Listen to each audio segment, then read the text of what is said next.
Should I do a power of attorney or a guardianship? Hi, I'm Darren Findling from the Probate Pro, and we're going to spend some time clarifying the interplay between a power of attorney and a guardianship, and specifically identify which one is the appropriate vehicle to use and what happens if both exist. So let's unpack it and spend some time really understanding the mechanics of the two particular vehicles that we're referring to. An estate planning attorney can guide you in the creation of a whole slew of estate planning documents, which include a will, a trust, powers of attorney, medical patient advocacies, as well as any other documents to help complete the estate plan. Of course, before you can execute an estate plan, you have to have good mental capacity and be of sound mind. That seems pretty obvious. Now, why would you choose a guardianship rather than doing an estate plan through powers of attorney or a medical patient advocacy? Typically, it's done when the person has already lacks the capacity to make decisions. You've waited too late. The individual is suffering from either an injury, a brain injury, or lack of capacity because of dementia or other related issues, and now you need to involve the court by doing a petition for guardianship and seek a court order.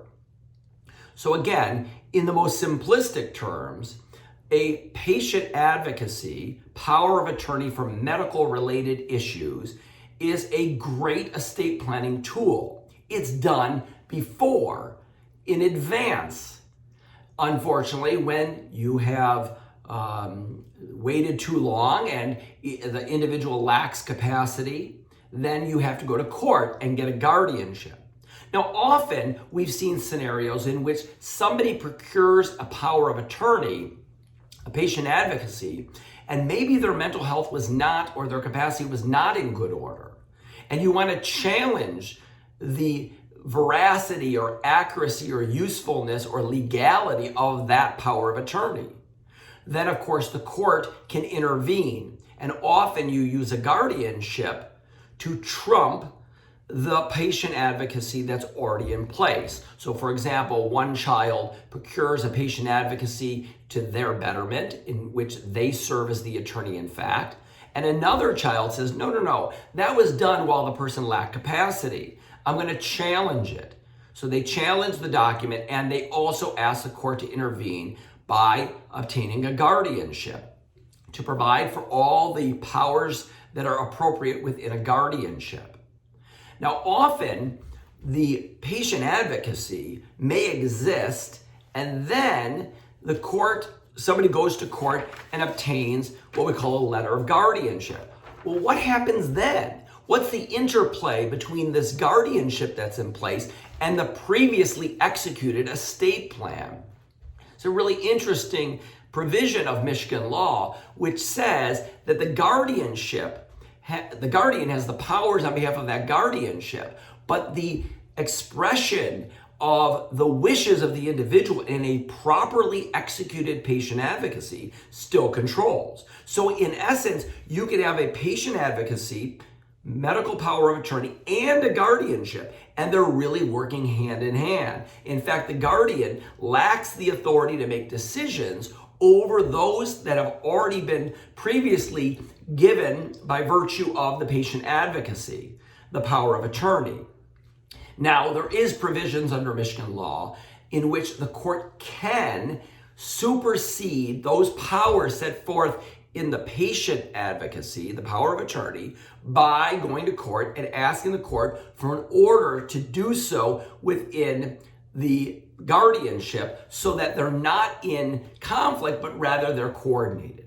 And this really applies when two different people are serving as the attorney in fact and guardian. But when they're one and the same, it becomes quite simple, because essentially the person is just wearing two hats, performing the whole umbrella of services of a guardian and or a patient advocate.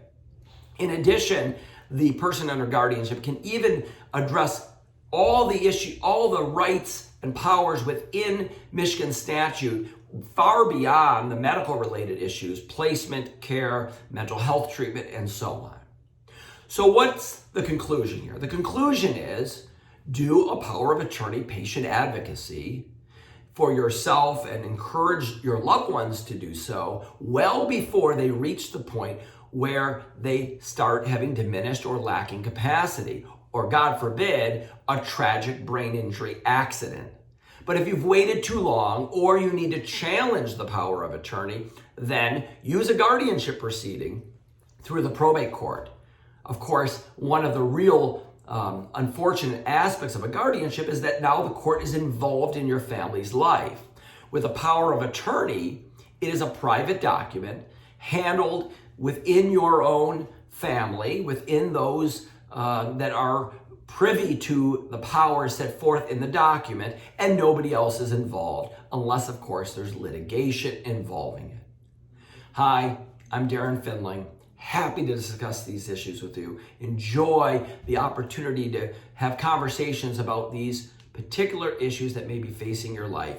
If you've got questions about guardianship, about powers of attorney, or really anything probate, we're happy to discuss them with you. Call us at 877-YOUR-FIRM or visit us at theprobatepro.com.